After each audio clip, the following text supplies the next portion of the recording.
যে এখনো 35% ডিএ বাকি, 7th পে কমিশন হয়নি।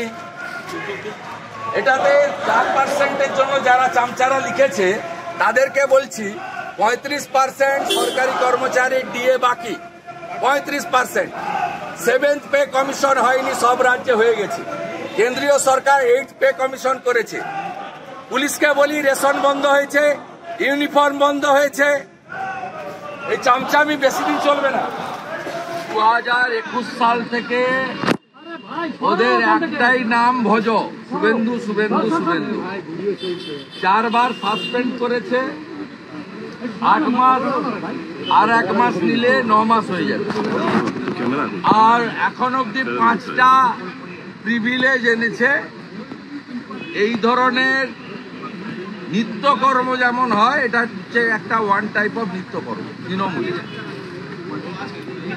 আর ওদের ভিতরের বক্তব্যের ভাষা আমি শুনেছি, ওরা ভয় পেয়েছে।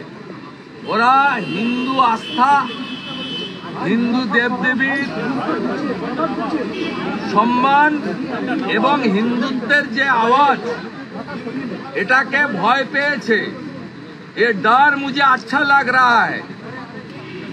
ওরা ভিতরে যে বক্তব্যগুলো রেখেছে মমতা ব্যানার্জির কর্মচারীরা, ওরা তো পলিটিক্যাল লোক নয়।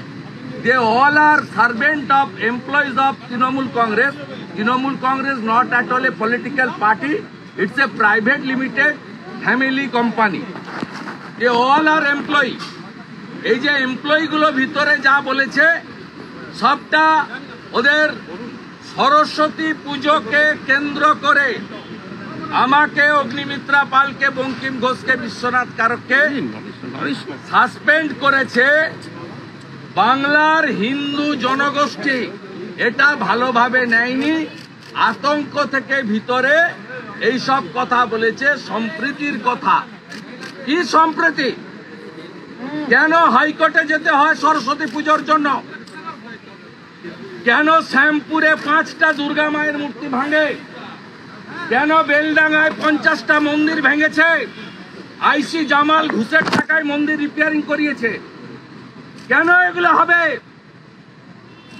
কেন তৃণমূলের বুথ সভাপতি আলামিন মন্ডল নগর উখড়ায় হেডমাস্টার মশাইকে পুজো করা যাবে না এ কথা বলবে? আলামিন গ্রেপ্তার হয়নি, তৃণমূল থেকে সাসপেন্ড হয়নি। আর হিন্দুদের জন্য, হিন্দু দেবদেবীর সম্মানের জন্য বলতে গিয়ে আমাকে, আমার 3 কলিগকে সাসপেন্ড করেছে। আমি গর্বিত, আমি হিন্দু। কিন্তু বলা হচ্ছে আপনার এই যে মন্তব্য হিন্দু মুসলিম, এটাই নাকি প্রিভিলেজ। ওরা করেছে,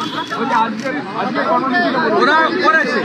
হিন্দু সরকার, আমাদের লড়াই কোনো সম্প্রদায়ের বিরুদ্ধে নয়, লড়াই সরকারের বিরুদ্ধে, পুলিশ মন্ত্রীর বিরুদ্ধে। কেন পুলিশের জয়েন্ট সিপি ডিসি কে দিয়ে পুজো করতে হবে? মমতা ব্যানার্জি কলেজে পড়েছেন বলে দাবি করেন। আমাদের বক্তব্য পুলিশ এবং সরকারের বিরুদ্ধে, এবং এই সরকার অ্যাপিজমেন্ট করছেন, তুষ্টিকরণ করছেন। সেই জন্য আমরা বলেছি it's a as like as Muslim two government. এটা প্রমাণিত। ইনি পুরোহিতদের ভাতা দেন না, ইনি আমাদের রাজবংশী গুরুদের ভাতা দেন না, ইনি মতুয়া মশাইদের ভাতা দেন না, ইনি জনজাতিদের যারা মাঝি গুরুদেব তাদের ভাতা দেন না, ইমাম মুয়াজ্জেম ভাতা দেন। তাই এই সরকার অ্যাপিজমেন্টের সরকার, একবার নয় 1000 বার।